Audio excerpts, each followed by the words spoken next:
മുടി കൊഴിച്ചിലാണ്. എന്റെ പൊന്നു ഗൈസ്, നമുക്ക് വേറെ എന്ത് വന്നാലും നമുക്ക് സഹിക്കാൻ പറ്റും അല്ലേ? നമുക്ക് എന്ത് വന്നാലും നമുക്കൊരു വലിയൊരു ടെൻഷൻ ഉണ്ടാവില്ല. പക്ഷെ ഈ മുടി ഇങ്ങനെ നമ്മള് കുളിക്കുമ്പോഴും നമ്മൾ നടക്കുന്ന സ്ഥലത്തും നമ്മുടെ റൂമിലും ഒക്കെ ഇതിങ്ങനെ കുറേ ഇങ്ങനെ കാണുമ്പോൾ നമുക്ക് ഡിപ്രഷൻ ആയിട്ട്, ഓവർ ഡിപ്രഷൻ ആയിട്ട് നമുക്ക് ഉള്ള മുടിയും കൂടിയും പൊഴിഞ്ഞു പോകുന്ന ഒരു അവസ്ഥയുണ്ട്. അപ്പോൾ എനിക്ക് സത്യം പറഞ്ഞാൽ നന്നായിട്ട് മുടി കൊഴിച്ചിട്ടുണ്ടായിരുന്നു. നന്നായിട്ട് മുടി കൊഴിച്ചിട്ടുണ്ടായിരുന്നു പറഞ്ഞാൽ നിങ്ങൾ വിശ്വസിക്കില്ല ഗൈസ്, ഭയങ്കരമായിട്ട് മുടി കൊഴിച്ചു. വിശ്വസിക്കൂല ഗൈസ്. കാരണം എന്താ? തൊള്ള പൊളിച്ച നോണേ പറയുള്ളൂ. അതുകൊണ്ട് നിങ്ങൾ വിശ്വസിക്കൂല ഗൈസ്.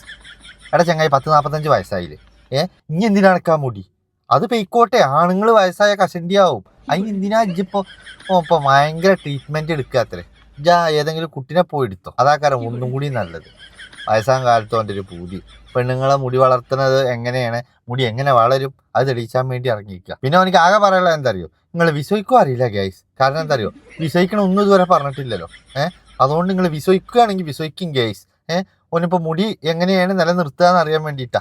എത്ര കാലം ഇത് നിലനിർത്തും? ഈ ജാതി ആ കൊലയുടെ കാര്യത്തിൽ തീരുമാനമാക്കി. മുടി നമുക്ക് പിന്നെ എന്തെങ്കിലുമൊക്കെ ചെയ്യാം. വല്ലാത്തൊരു ജാതി.